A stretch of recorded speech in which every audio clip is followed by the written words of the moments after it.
para o R e depois para o 4, resolver, né, um exercício sobre a distribuição amostral da diferença de médias e de proporções. Agora você se pergunta, professora, mas no vídeo a gente não vê proporções. Mas aqui tratar de proporções, neste caso, né, é praticamente mexer com médias. Então, por isso que eu deixei este assunto para o Meet de hoje, tá? De novo, depois eu vou disponibilizar os slides, né? A gente tem aqui o primeiro exercício proposto, né? E a resolução, não sei se dá para ver aqui a coluna ao lado, vocês veem, tem alguns slides, por exemplo, o slide 8 aqui e o slide 4, com o resumo da resolução desses exercícios, tá? Para facilitar, caso alguém não consiga, né, olhar para os vídeos, tá? Ou seja, muito simples também, já querem ir direto para os slides. Bom, este enunciado, para variar, eu passei para o R, né, porque é lá que a gente vai tentar resolver, e se der tudo certo, também usaria um pouquinho o quadro, né. Temos o caso de duas escolas, né, temos uma escola A, vocês estão vendo a minha tela, né, gente? Vocês dão um sim, um grito, tá? Assim, se por acaso... Sim. Ok, obrigada. Temos essa escola A, então, que tem alunos com uma nota média num teste igual a 70 e um desvio padrão 10, né? Em outra escola B, os alunos submetidos ao mesmo teste obtiveram média 65 e desvio padrão 15, né? Então, você vê que até o momento nada te falaram sobre a amostra, né? O que significa que essas informações aqui, né, são informações populacionais, ou seja, tem a ver com os parâmetros, né, que é mais ou menos daqui a umas 2 aulas, né, a gente não vai ter mais condição de conhecer, né, de novo é um exercício para a gente começar a aprender, né, a lidar com essas distribuições e a relembrar um pouquinho o cálculo de probabilidades, né. Se colhermos, então, uma amostra, né, na escola A, de tamanho 36, e na B, uma amostra de tamanho 49, aqui a gente parte, então, para amostras nessas populações, né? Qual é a probabilidade de que a diferença entre as médias seja superior a 6 unidades? Veja que o tamanho da amostra de cada população é independente, né? Tem tamanhos diferentes e as populações são independentes. Isso importa muito, né? Então, eu vou passar isso para o R, para a gente começar a resolução, mas antes, né, eu tenho aqui um rabisco, né, lembra, né, que na videoaula, não sei se alguém não viu, né, mas você lembre, né, que na hora que você for estudar, veja, né, que o que a gente está utilizando para resolver esse exercício é a distribuição amostral da diferença das médias, né? Que médias? As médias observadas nas amostras, né? Então, é uma diferença de médias amostrais, né? E ela tem uma distribuição amostral associada, né? Eu acho que foi no vídeo 7, 8, né, em que eu mostro a base da distribuição amostral da diferença de duas variáveis aleatórias, e na hora que a gente passa isso para definir a diferença, ou a distribuição amostral da diferença dessas médias, né, a gente chega a esse resultado aqui, ó, que a esperança dessa diferença, a diferença das médias independentes, ó, a média ela não tem A e a média ela não tem B, e que a variância, né, é a soma das variâncias independentes. Só aqui eu tenho a variância da média amostral de A, e aqui eu tenho a variância da média amostral de B, né? Essa soma me compõe a variância da diferença, que é no que efetivamente eu vou analisar, é o que eu vou analisar, né? E aqui eu tenho a diferença, né, das médias, né, ou das esperanças das médias amostrais independentes, como eu acho que eu já falei, né? E por que que a gente precisa usar agora esta distribuição amostral? Porque o enunciado nos fala, né, que precisamos definir qual é a chance de que essa diferença entre as médias amostrais seja superior a 6 unidades. Então, não adianta eu calcular essa probabilidade a partir das distribuições independentes, né, uma análise conjunta, né, dessas duas amostras, tá? Temos, então, esse nosso exercício, o enunciado está ali, eu já deixei aqui algumas notas, né, para a gente avançar e não deixar o vídeo tão longo, né, o segundo exercício é um pouquinho mais complexo, né, gente.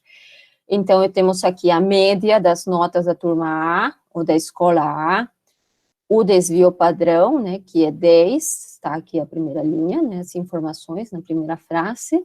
Na segunda frase, eu tenho essas outras duas informações, que é a média das notas de uma escola B, né, foi 65, e o desvio padrão, né, percebam que a informação dada não é variância, desvio padrão, como sendo igual a 15, né.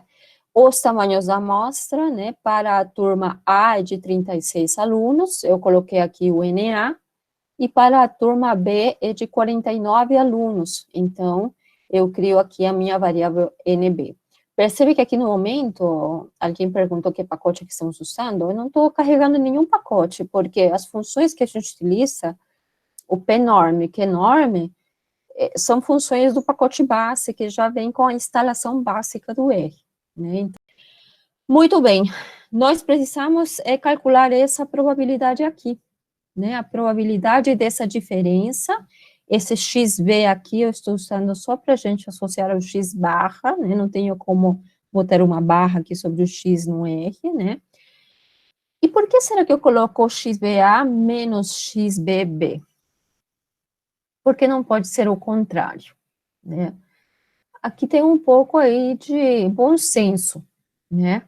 Por quê? Porque a média aqui populacional em A já é maior que a média populacional em B. Então, se há alguma diferença, né, na amostra, se espera, né, que essa diferença, né, vá em favor do A, né, e, portanto, essa diferença aqui, o x barra de A menos o x barra em B, se deduz, né, que teria que ser positiva, né, agora, quanto, né, qual é o seu nível de grandeza, a gente não sabe exatamente ainda, né, lá na frente a gente vai aprender a fazer testes para, de fato, validar que tão grande é essa diferença. Por enquanto, aqui o enunciado te pergunta somente qual é a chance dessa diferença ser maior que 6 pontos, né, e só, é o cálculo de uma probabilidade, né. Ah, mas pode ser que a média em B seja maior que a média em A. Pode ser, é uma questão de probabilidade. Lembra que a distribuição normal tem uma cauda fininha, mas tem para valores muito distantes da média. Então, a chance é pequenininha, mas existe. Se você calcular essa outra probabilidade, você vai ver que um valor tão pequenininho que vai dar praticamente zero, né? Então, fica ali a modo de exercício para você tentar ver se de fato você consegue algum valor que altere aqui a nossa resposta, tá? Eu vou pelo primeiro caso, pela primeira alternativa de me guiar pelos valores populacionais, né? Portanto, a média de A ter mais chance de ser maior que a média de B, tá? Então, aqui, a gente vai calcular essa probabilidade, tá? Para isso, a gente precisa, então, definir a distribuição amostral dessa diferença, né? A gente já viu lá no PowerPoint e no vídeo anterior, né, que a esperança dessa diferença vai ser igual à diferença das esperanças independentes, que aqui chamamos de M de A menos B de B.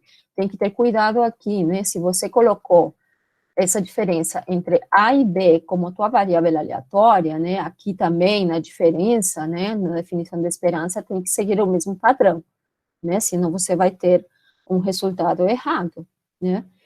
E o desvio padrão de D, né, que vai ser a raiz da sua variância. E qual que vai ser a variância? A soma das variâncias independentes. Quais variâncias? As variâncias amostrais, né, das médias amostrais. Então, eu tenho sigma A ao quadrado, dividido pelo tamanho da amostra, lembra que não é só a variância, né, observada na população, e sim da média amostral, né, mais o sigma B elevado ao quadrado. Aqui a ordem não importa, porque se trata de uma soma, né, então mal não vai fazer. Eu vou rodar tudo isso para a gente ver os valores aqui, né, da esperança da diferença. Você vai ter uma esperança igual a 5 e um desvio padrão, né, igual a praticamente 3, tá? 3 e alguma coisinha ali. Bom, com isso, a gente sabe que nós precisamos reescrever, né, essa nossa probabilidade para algo do tipo, né, essa que eu estou escrevendo aqui na linha 27, né, que já utiliza a normal padrão, né. Então, para eu calcular essa probabilidade, eu preciso aqui, né, definir qual é o valor crítico necessário para calcular essa probabilidade, né. E esse valor crítico vai ser dado justamente a partir da informação dada sobre a própria probabilidade, né? Então, eu tenho que transformar esse 6, né? Se eu aplico a transformação da normal padrão à esquerda dessa desigualdade, tenho que aplicar também à direita. Então, esse 6, na escala da normal padrão, vai ter um outro valor, que vai ser justamente esse valor crítico que nós vamos calcular aqui, né? Para isso, a gente sabe que tem que subtrair a esperança e tem que dividir pelo desvio padrão da variável, né? No caso, vai ser D. Isso aqui, ó, é D, né? Calculo isso e eu consigo aqui o valor crítico, né, que eu preciso usar. Agora, como que eu vou usar esse valor, né, para o cálculo da probabilidade? A função p-norm, né, já que eu quero uma probabilidade, dado que eu tenho o valor crítico, esse valor aqui, o que eu vou obter, vai me dar 63%. Mas se essa é a resposta, né, lembra que o p-norm vai me dar o quê? Vai me dar sempre a probabilidade, né, do valor da variável aleatória ser menor que o valor crítico que eu estou dando como entrada.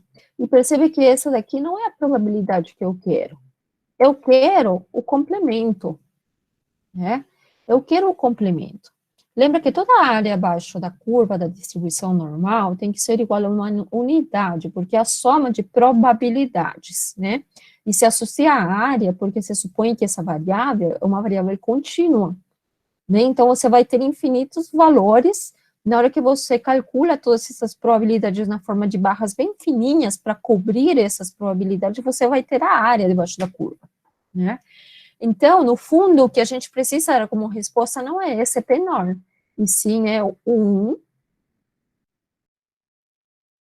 vamos pôr assim, probabilidade vai ser o 1 menos o p-norm.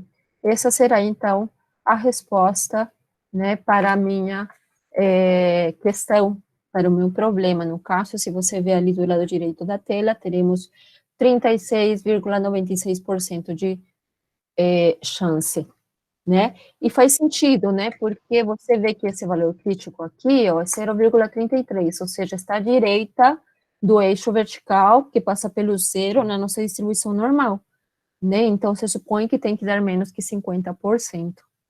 Deu para entender, gente? Professor, Vê, só uma pergunta. Fala, Pode falar, Bering. rapidão. Professor, eu tô com uma dúvida aqui porque eu uso os mesmos resultados que você, faço a mesma coisa, mas, por exemplo, o meu DPD ele dá um número diferente. Tipo, é bem pequena a diferença, mas dá diferente. Eu queria entender por quê, por exemplo. Rodando aqui, é exatamente o que a senhora fez. Aham. Ele vai dar 2,714. 2? 2,7. Então, a minha pergunta é exatamente nisso, é porque você colocou o sigma de B sobre o número de A da amostra, 36 em vez de 49, não é? Deixa eu ver. Ah, eu errei aqui, desculpa. Muito Tá. bem, gente, adorei. Aí, gostei, 0,36, deixa eu ver. Dá isso, 35,63. É isso que deu para vocês? É isso mesmo, tá. Tudo bem, Ah, então. maravilha, obrigada, viu, gente? Valeu, João. Nossa, vai sair com esse vídeo, De desculpa, nada. gente. Aqueles que não são da disciplina, por que você chega lá, eu já peço perdão, né? Agradeço a turma aí, beleza, tá? Estou gostando que estão acompanhando. Ah, já me deixaram feliz. Oi, pessoal, tudo bem? Como podem ver, eu decidi refazer essa parte do nosso encontro no Google Meet da última vez, que foi feita a live, né? Pois um aluno sensacional me alertou sobre um erro que a gente cometeu na resolução dos itens A e B deste exercício. Então, eu vou refazê-lo, dessa vez já com um pouco mais de tranquilidade, né? Muito bem, vejam o slide. né, para revisar novamente o enunciado, nós temos aqui, né, que se trata de uma distribuição dos salários entre homens e mulheres que trabalham numa fábrica. A média salarial, em termos de salários mínimos, né, 5,4 salários mínimos, é a média, né, dos salários observados nos trabalhadores do sexo masculino, né, da mesma maneira que é a média, né, observada dos salários referentes aos operários do sexo feminino, né? Por outro lado, a variância desses salários, né, para os trabalhadores é de 1,69 e para as mulheres de 2,25, ou seja, uma variação maior observada no grupo das mulheres, o que nos indica que há também, já que a média é igual, né, mulheres ganhando muito menos que homens e também outras ganhando mais, né, que é o homem que ganha mais aqui em média, né, gente, porque é uma distribuição normal, então temos valores extremos, né, em ambas as caudas, né, então a chance de encontrar alguém que ganha mais, né, entre as mulheres, né, nos extremos, aquelas que têm o topo dos salários vai ser maior, né, um pouquinho, né, porque as chances nos dois casos são mínimas, né, mas vai ser um pouquinho maior que a que você observa na distribuição de salários dos homens, né. Então, aqui no caso, temos duas amostras, ambas as amostras têm o mesmo tamanho, né, 16, e se der for a diferença entre o salário médio de homens e mulheres observados nessas amostras, né, o primeiro item nos pedem, né, calcular, né, a chance, né, da probabilidade, né, ou a chance, perdão, dessa diferença em valor absoluto ser superior a meio, né, ou seja, ser mais meio ou ser menor a menos meio, né, nós já vamos ver aqui por enquanto estamos lendo só o enunciado. No segundo é achar esse valor aqui, esse valor crítico, né, um decinho, tal que é essa probabilidade, percebe que o formato é igual ao do item anterior, seja igual a 5%. E o tamanho comum das amostras, né, para que esta probabilidade, percebe novamente que o formato é igual, né, seja de 5%, tá? Aqui nós precisamos de achar o decinho, aqui nós teríamos o equivalente a esse decinho, porém aqui não temos o tamanho da amostra, ou seja, como nós já sabemos que essa distribuição amostral da diferença depende na sua variância do tamanho da amostra, aqui neste item não temos como considerar que essa variância é conhecida, mas vamos um de cada vez, né? Então, para abordar o primeiro item, é interessante a gente lembrar algumas características, né, dessa função, né, que vem do cálculo 1, né? Então, olha aqui essa tela de novo, né? O meu slide ficou lá para trás, né? Neste gráfico, nós temos no eixo horizontal a variável D, no eixo vertical a função f em D, né? Como se D fosse a nossa variável independente, e a função é a função valor absoluto de D, né? Então, para o mesmo valor, por exemplo, para D igual a meio, a função vai me dar como saída o valor igual a meio, olha aqui, né? E para D igual a menos meio, aplicando o valor absoluto, eu terei como saída da função também o valor meio, né? Então, graficamente, esta função é representada, ó, com essas linhas aqui em vermelho. Esse seria o gráfico dessa função valor absoluto em D, né? E o que a probabilidade leva em conta como argumento, né, da sua função probabilidade, né? É essa função aqui, ó, valor absoluto em D maior a meio, né? O que significa, né, que esse conjunto aqui de pontos, né, é representado por todos os valores de D acima de meio ou todos os valores de D abaixo ou menor que menos meio, né? E isso aqui graficamente está sendo representado, né, por essa área aqui que já foi tracejadinha, né? Neste caso, eu tenho aqui todos os pontos em D para os quais f em D é maior que meio. Observa que para um valor qualquer aqui, né? Deixa eu ligar aqui a minha caneta, né? Para qualquer valor aqui, suponha que aqui eu tenho um F, eu vou pegar outra cor, um F aqui igual a 1, né? Se eu subo aqui, assumindo que isso é uma linha vertical, e olho para o gráfico da função, eu vou ter um valor, né, na função aqui acima de meio, né? A mesma coisa para qualquer valor aqui. Se eu pegar um valor aqui em D igual a -2, por exemplo, e eu subir, né, eu vou encontrar um valor na função maior que -meio, né? Então, essas áreas aqui, né, que foram marcadas, né, representa o conjunto, né, dado por essa desigualdade aqui, né, essa desigualdade aqui. Portanto, isso aqui, ó, equivale a isso aqui, né? E esse O, na estatística, né, é representada pela soma dessas probabilidades independentes, porque são dois conjuntos disjuntos, né? Lembra também na matemática, o O é o símbolo de união desses dois conjuntos, né? Portanto, a nossa probabilidade pode ser reescrita, né? Essa probabilidade aqui, a minha letra ainda não está ótima no quadro, tá, gente? Maior que meio, vai ser reescrita como sendo igual à probabilidade de D ser maior que meio, mais a probabilidade de D ser menor que menos meio, tá? Então, no fundo, no item A, a gente precisa calcular essa soma de probabilidades, tá bom? Então, agora vamos para o R, para rever muito rapidamente, né, como resolver corretamente, né, esse exercício. Na verdade, é só um pequeno detalhe, o procedimento em geral está ok, mas vocês sabem, como em qualquer conta, basta um número estar errado na conta, que toda a conta é contaminada, né, e dá errado, né. Então, eu passei aqui o enunciado, tá? Temos aqui todos os parâmetros, né? Opa, perdão, eu fazendo besteira, né? A média dos homens e das mulheres, o Mi, H para o grupo dos homens, o M para o grupo das mulheres, as variâncias, né? 1,69 e 2,25, o tamanho das amostras, né? E eu preciso agora, então, calcular, né, os parâmetros, os valores da média e da variância da minha variável aleatória diferença amostral de médias, né, que é o que está aqui na minha linha 61 no R, certo? A esperança dessa variável aleatória vai ser a diferença das médias independentes, tá?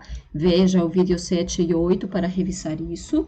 E o desvio padrão, que é onde a gente cometeu o erro na primeira edição desta aula, tá? No GMIT, vai ser igual à raiz da variância, né? Na versão original, nós tínhamos esquecido de calcular a raiz, tá? Daí que a gente arrastou esse erro, tá? Então, aqui a gente precisava calcular a raiz da variância, né, dessa diferença amostral, que a gente sabe que é igual à soma das variâncias das médias amostrais independentes, né? Por isso que aqui temos a variância dos homens dividido pelo tamanho da amostra dos homens. Isso aqui seria a variância da média amostral dos salários dos homens, nessa amostra de tamanho de 16. E aqui temos a variância amostral da média amostral sobre o conjunto amostral das mulheres, tá? Então, se a gente calcula tudo isso, né, a gente vai ter agora uma esperança igual a 0, como era esperado, né, porque parametricamente essas médias são iguais, né, e o desvio padrão como sendo igual a 0,49, tá? Esse é o valor correto. Então, se a gente vem para resolver o item A, nós sabemos agora que essa probabilidade equivale à soma dessas outras duas probabilidades, né? Como sempre, nós temos que transformar essa variável com uma média 0 e uma variância de 0,49 para uma variável aleatória com média 0 e variância 1. Então, nós aplicamos já a nossa transformação e a reescrevemos já utilizando a variável normal padrão ou a reduzida, né? O Z aqui, né? Portanto, para esse valor, normalmente, né, teremos um determinado Z-score na escala da normal padrão, e para este teremos um outro valor crítico, certo? Acontece que, se a gente faz esses cálculos, ó, calculo o valor observado aqui, o meio, menos esperança, dividido pelo desvio padrão, e a mesma coisa para o outro valor aqui, o menos meio, menos esperança, dividido pelo desvio padrão, nós teremos um valor que é o negativo do outro, né?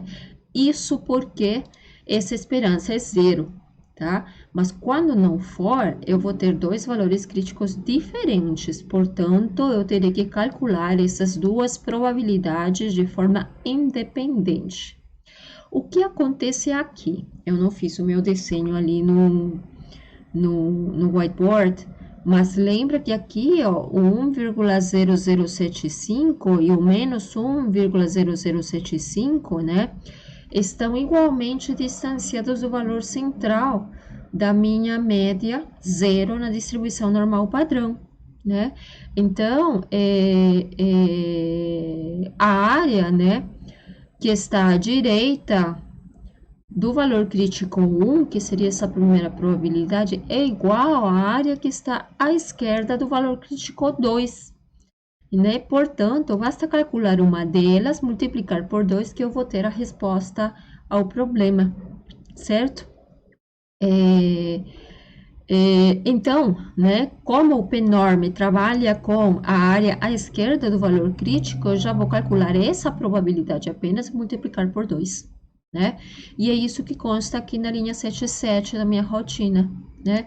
Calculo a área à esquerda do valor crítico 2 e defino a probabilidade solicitada multiplicando ela por 2 para levar em conta também a cauda direita da distribuição normal. E a resposta, então, será de 31,36%, tá? Ok, vamos para o item B, né? No item B, você vê que a probabilidade solicitada agora, né, tem como incógnita, né, o valor crítico. Porém, a probabilidade tem uma forma igual à do item anterior do problema, né? Então, a gente já sabe que essa probabilidade, né, pode ser reescrita dessa maneira, abrindo ela em duas, né? Enquanto que essa primeira parte olha para o lado direito da cauda, veja, né? Este outro aqui olha para o lado esquerdo da cauda, né?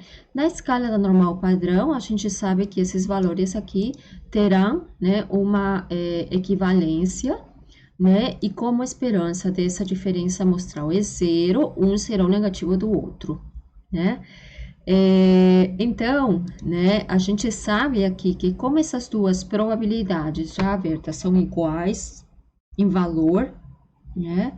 Não na sua interpretação, mas em valor, né? A gente pode afirmar, né, que, por exemplo, a probabilidade, né, esta aqui será igual a 2,5%, porém que essa aqui também será igual a 2,5%, como coloco aqui na linha 85 e 86, né?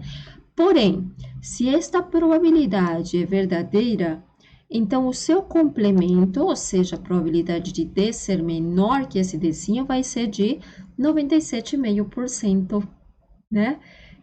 Por quê? Porque se a área direita do Dzinho é 2,5, então tudo que está à sua esquerda vai ser o complemento para a gente chegar ao 100%, né? Por isso que a gente chega a essa conclusão. Então, ó, eu vou reescrever essa linha 87 comentada na escala da normal padrão e vou chegar a esse resultado, né? Por que eu tô pegando isso? Porque esse Dzinho aqui é para ser positivo, né? E eu sei que a função PNORM, que me calcula a probabilidade, é mesmo que norm, que me calcula o valor crítico, trabalha com a área à esquerda do valor crítico, né? Então, aqui, nós já temos a forma com a qual o PNORM e o QNORM, né? Os algoritmos dessas funções trabalham, né? Eu não precisarei fazer nenhuma adição ou subtração de áreas, porque eu já estou fazendo isso aqui implicitamente, tá? Muito bem, então com essa forma aqui, eu sei que esse valor crítico será igual, né, ao QNORM, tendo como argumento a probabilidade igual a 97,5%, né? Portanto, né, esse valor crítico, deixa eu calcular tudo aqui, né, esse valor crítico será igual a 1,96, né, arredondando a duas casas decimais, né? Porém, eu sei que esse valor crítico é igual ao desenho menos a esperança dividido pelo desvio padrão da variável diferença amostral, né? Então, aqui, como eu tenho esse valor crítico e o que eu preciso identificar é esse desenho, o que eu preciso fazer aqui, fazendo uma pequena álgebra, né? É passar nessa igualdade aqui, imagina que aqui você tem uma igualdade, o desvio padrão, que a gente já calcula, multiplicar esse valor crítico e depois somar essa esperança, que eu já sei que é zero, né? Mas eu tô deixando aqui porque podem...